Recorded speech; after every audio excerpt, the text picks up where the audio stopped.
On va aller voir le terme de royaume, de royauté et de souveraineté.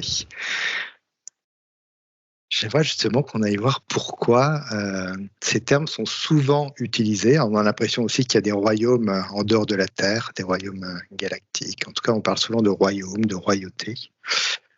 Sur Terre, tout ça a été détruit, a existé, a été détruit. Et j'aimerais que vous ayez des informations par rapport à ce royaume. Ouais, Mathieu. Le lien que je vois entre les trois, alors je sais même pas ce que je te dis pour trois, mais c'est à chaque fois une barrière de feu qui se met tout autour. Une sorte de quelque chose de très divin qui s'applique. Par exemple, la souveraineté de soi-même, ça crée justement une espèce d'espace qui est le tien et qui peut pas être compromis. Ouais.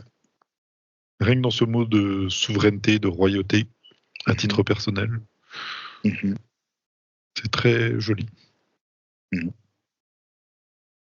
Est-ce que tu peux voir d'où ça vient, ces termes, ou la vibration en tout cas de ces termes? Julie, toi, qu'est-ce que tu percevais? Alors moi, j'étais sur le mot royaume et ça me montrait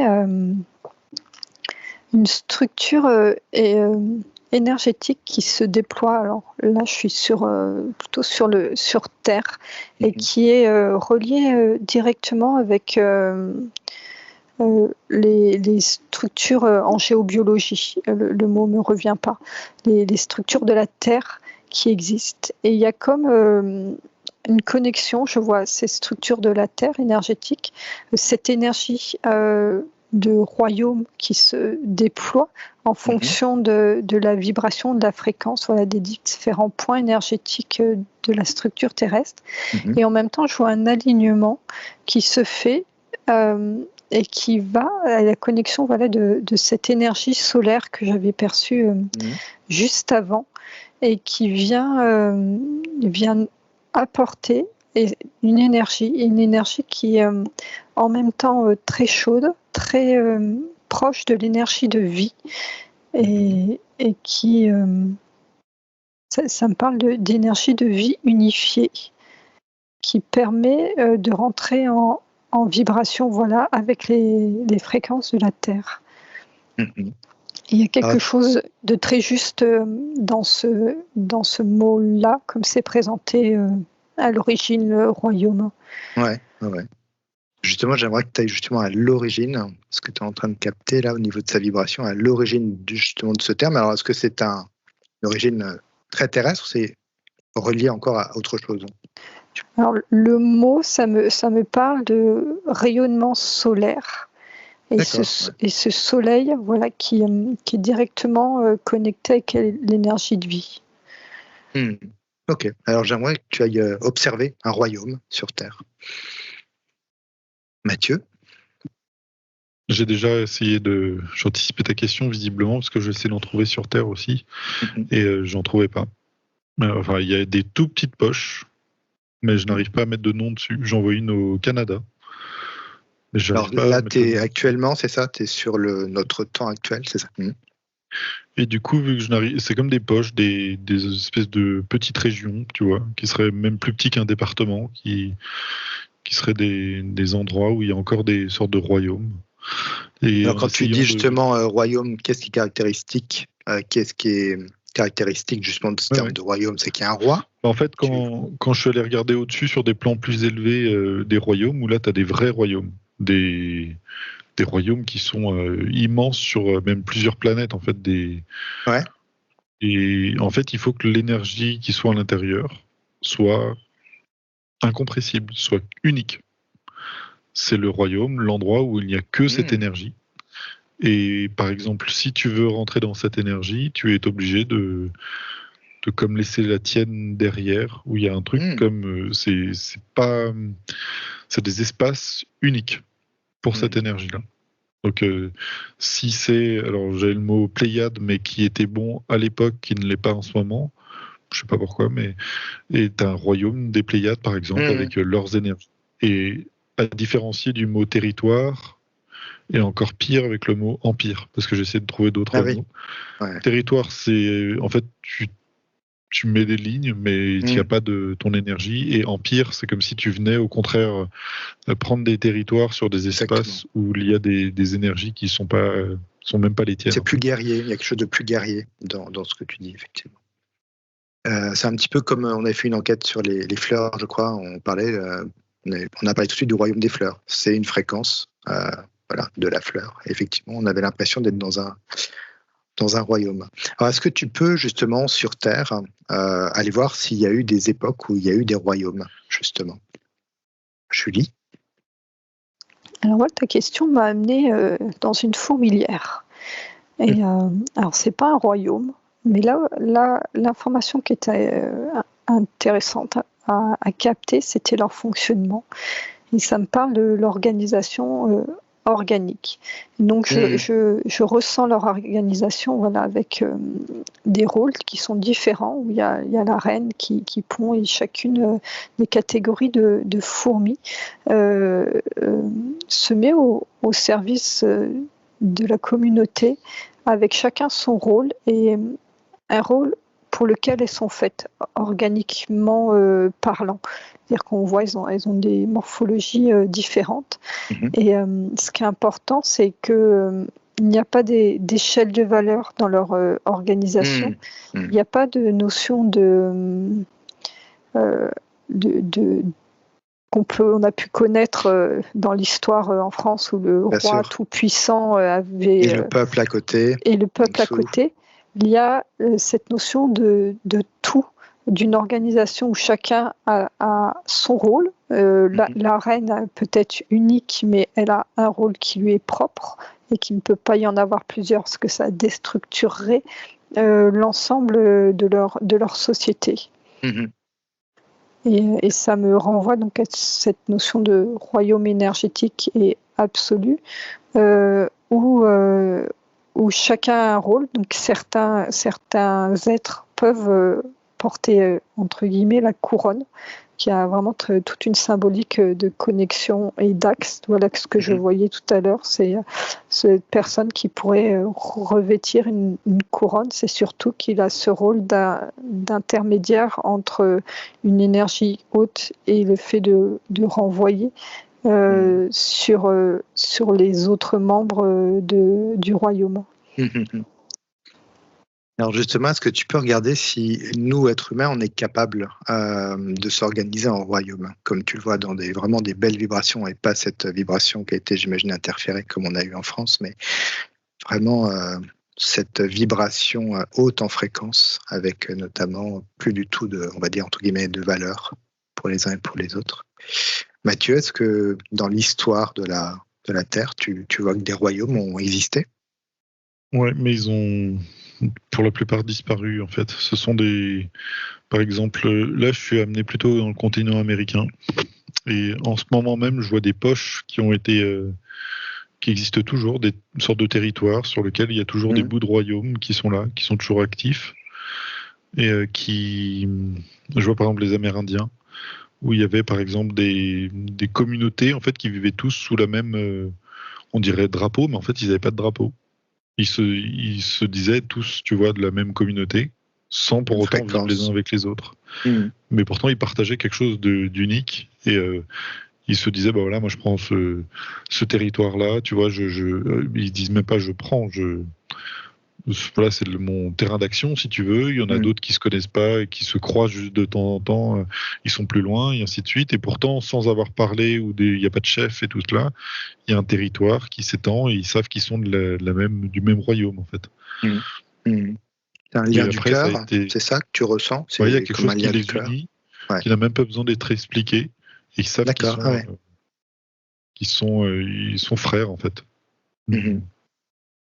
Et après, alors je vois encore des poches, mais tu vois, des fois, des poches sans habitants, en fait, qui portent encore la trace du royaume, même si ça a été couvert par un territoire, tu vois, les États-Unis, par exemple, et ben, ça existe toujours, ce royaume, ou cette partie de royaume.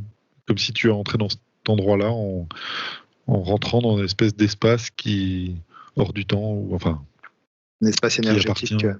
Ouais, voilà. D'accord. Et j'en vois un au Canada, au-dessus du Québec.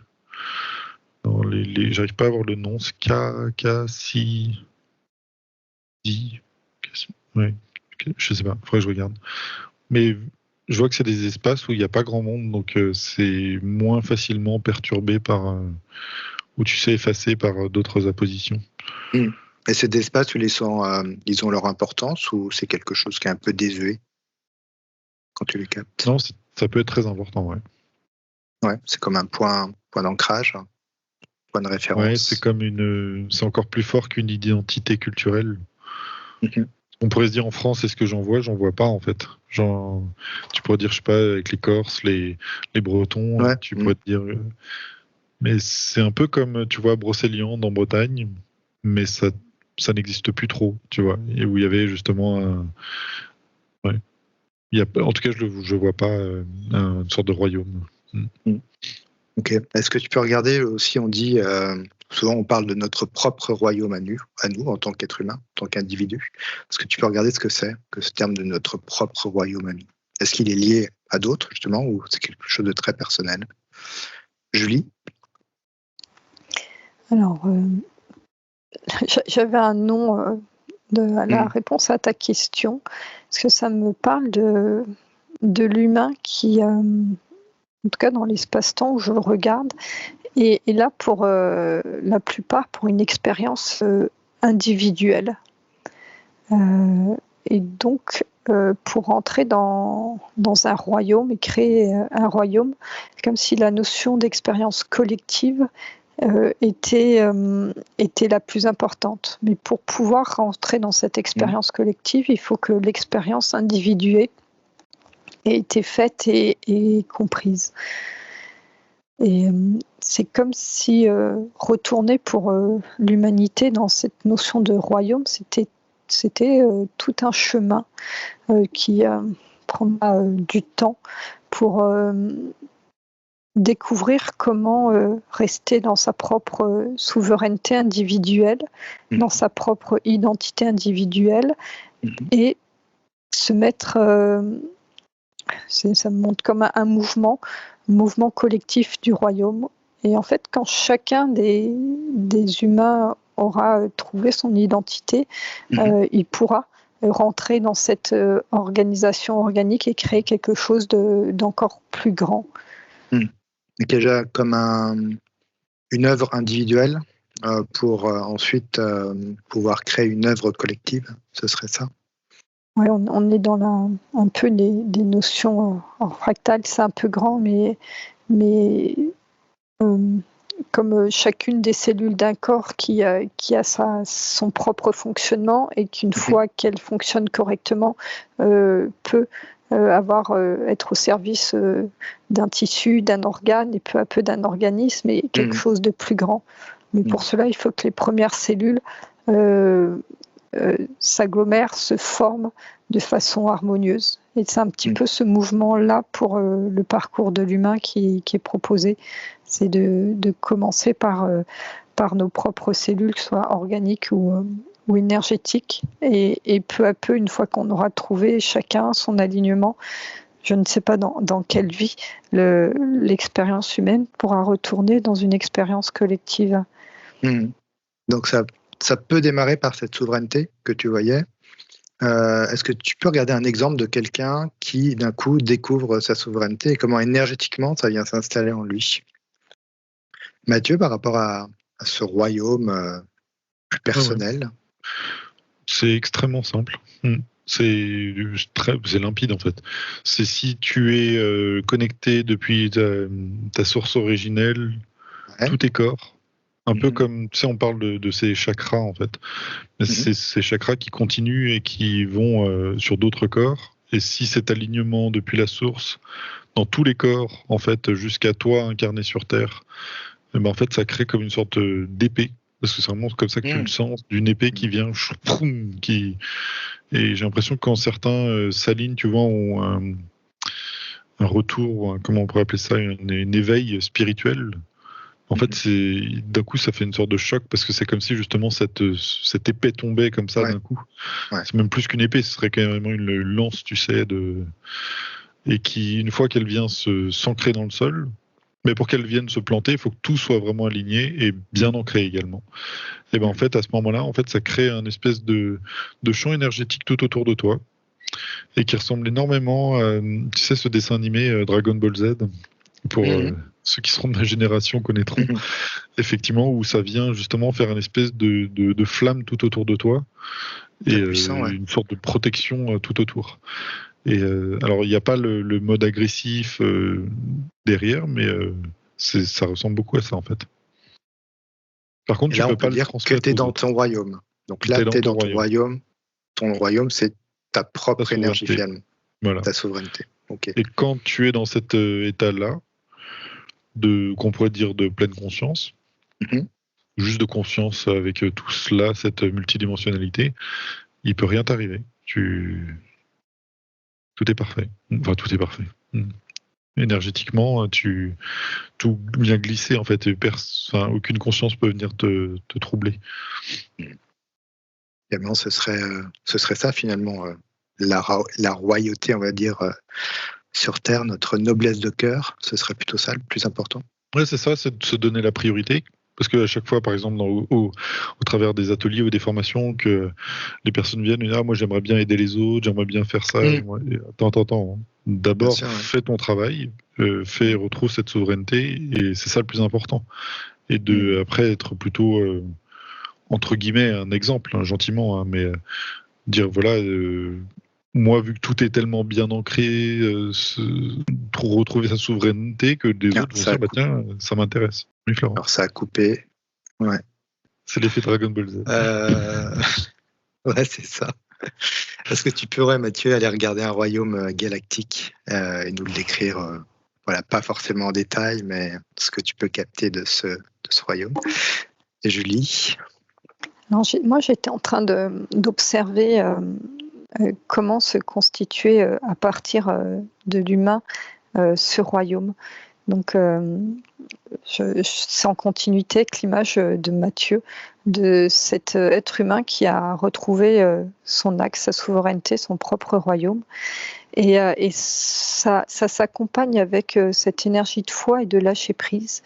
Et à partir de ce moment-là, la personne rentre dans un mouvement naturel, énergétique. Et je vois que plusieurs personnes qui sont dans leur axe et que la vie, on peut dire la vie, chacun aura son mot, propose un mouvement naturel qui fait que ces personnes vont se trouver et se rencontrer. Alors que ce soit, c'est dans le physique, elles vont se rencontrer, ça ne veut pas dire qu'elles vont rester former une tribu ensemble, mais il y a des connexions comme ça qui se font. Et à chaque fois qu'une personne retrouve cet alignement, ce lâcher prise, sa propre souveraineté, il y a des nouvelles connexions qui se font et naturellement, en fait, un royaume peut se reconstruire comme ça par ces interactions. Et à partir d'un certain nombre de personnes qui se sont rencontrées quelque part dans le physique et ont permis une création d'un nouveau lien, d'être souverain, la structure du royaume se construit, mais quelque part à partir du bas, enfin du nombre.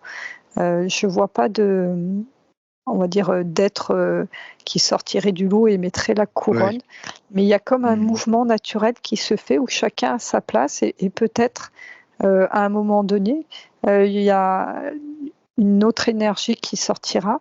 Mais dans l'observation de ce qu'on vit actuellement, ça me montre que chacun porte sa petite couronne sur sa tête. Et que c'est ce qui structure la base de ces énergies de royaume.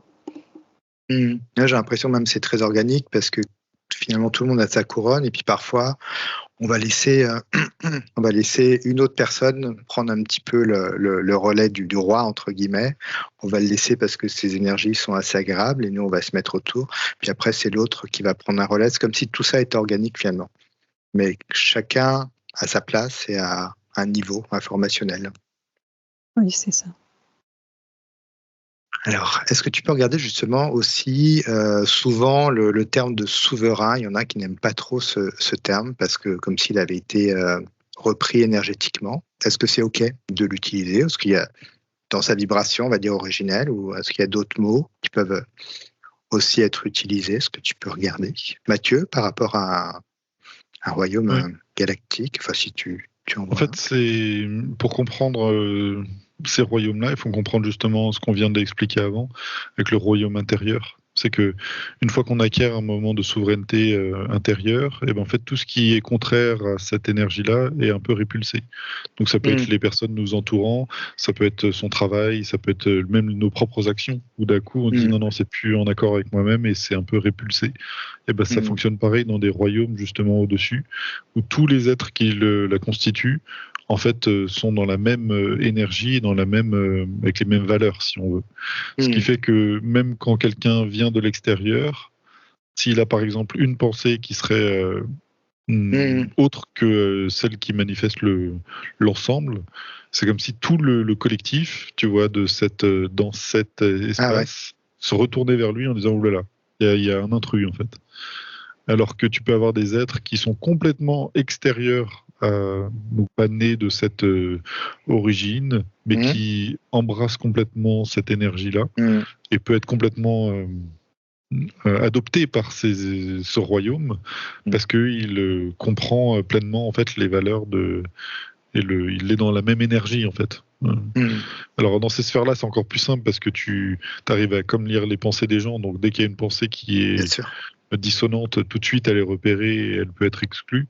Ce qui est encore plus difficile pour nous dans incarné sur Terre, ou si on dit par exemple, si on voulait que la France soit un royaume, il faudrait que déjà même poser les bases de qu'est-ce que constitue ce royaume-là. Bien sûr. Et c'est impossible en ce moment. Exactement, ouais. Et puis ça me remet un petit peu parfois quand on va je sais pas, aux portes de l'intra-terre, on se rend compte tout de suite qu'il y a tout de suite quelqu'un qui nous empêche d'entrer ou d'avoir certaines informations. Comme si finalement, voilà, la fréquence n'était pas la même et qu'on était exclu de certaines informations. C'est pas que forcément qu'on est pas les bienvenus ou ce genre de choses, c'est juste on est chez nous en fait. J'ai pas les bons mots là, ça me les enlève. C'est comme un niveau de conscience qu'on n'aurait pas pour comprendre certaines choses ou qui serait du coup reprise, mais d'une manière un petit peu plus lourde. C'est comme alors comment, c'est très difficile à expliquer. C'est comme s'ils chérissaient en fait ce qu'ils partagent entre eux et qu'ils ne veulent pas, même pour t'aider en fait, le compromettre. Ouais, c'est pas une question d'aide en fait, c'est une question de. Tu bien la noblesse du cœur tout à l'heure. Pour eux, c'est tellement important de cette énergie collective, si tu veux, et leur royaume à eux, qu'ils ne veulent pas amener des intrus qui, même bien intentionnés, en fait, ça n'a pas d'intérêt pour eux, en fait. Compréhensible. Merci Mathieu. Julie? Alors, sur cette notion de souveraineté, qui a été un peu déviée ou rejetée par certains, je vois que dans la découverte de ces notions, souvent, c'est de façon réactionnelle que les personnes vont planter leur souveraineté.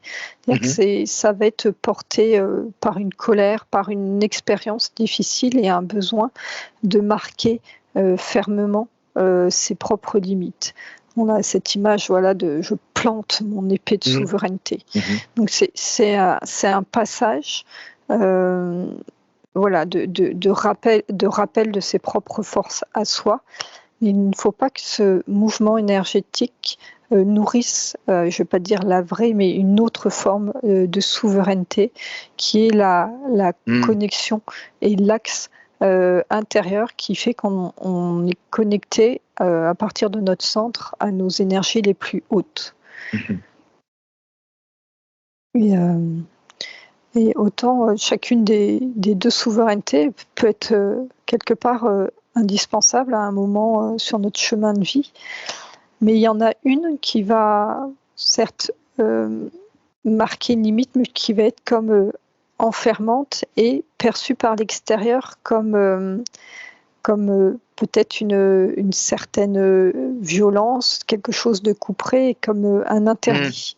La souveraineté intérieure, ça va avec ce lâcher-prise, cette foi où il y a une foi absolue dans le fait que notre énergie est à sa place et dans notre espace et qu'elle est tellement ancrée et diffuse que notre souveraineté n'a plus besoin de protection.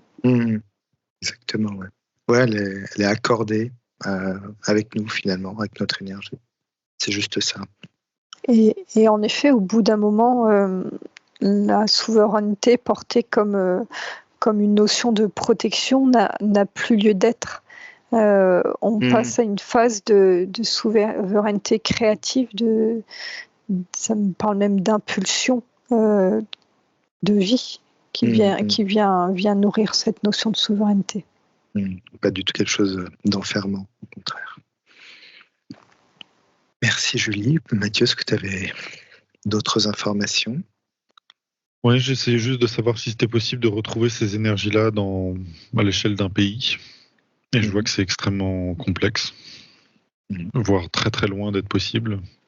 Et que ce serait tellement en fait, et que je vois qu'il y aurait bon, après ça emmène dans de la politique, c'est pas du tout ce que j'ai envie de faire, mais c'est plutôt à l'échelle collective que d'un pays alors, peut-être, non ? Ouais, à l'échelle collective, je regardais aussi effectivement et je voyais que ça pouvait être il y a comme une sorte de contrat, tu sais, passé entre tous les membres. Donc je me posais la question, pourquoi est-ce que les Bretons acceptent que des gens qui sont pas nés en Bretagne soient bretons ? C'est-à-dire que si ça fait 10 ans que tu es en Bretagne, bah, tu as le droit de dire que tu es breton en fait. Alors qu'en Corse, si t'es pas né corse, t'es pas corse. Et j'essayais de comprendre si énergétiquement il y avait quelque chose, une sorte de souplesse ou de rigidité qui se mettait en place. C'est pas justement cette énergie que tu voyais, à un moment donné, tu es dans l'énergie bretonne, donc tu deviens breton. Il n'y a pas ce côté-là. Mais pourquoi est-ce que ça n'existe pas de l'autre côté ? Mais ça arrivait sur des choses beaucoup trop politiques et on était trop éloignés du sujet. Ouais. Mais c'est quand même intéressant de... Est-ce que le fait que ce soit une île, ça influe sur cette... Je ne sais pas. Je ne sais pas. C'est ce que je ressens un petit peu. C'est possible. Ouais. Bon, super. Merci beaucoup pour toutes tes informations. N'hésitez pas à commenter, à liker et à partager cette vidéo. Merci beaucoup Julie et Mathieu pour toutes ces informations. À très bientôt. Au revoir. Merci pour moi.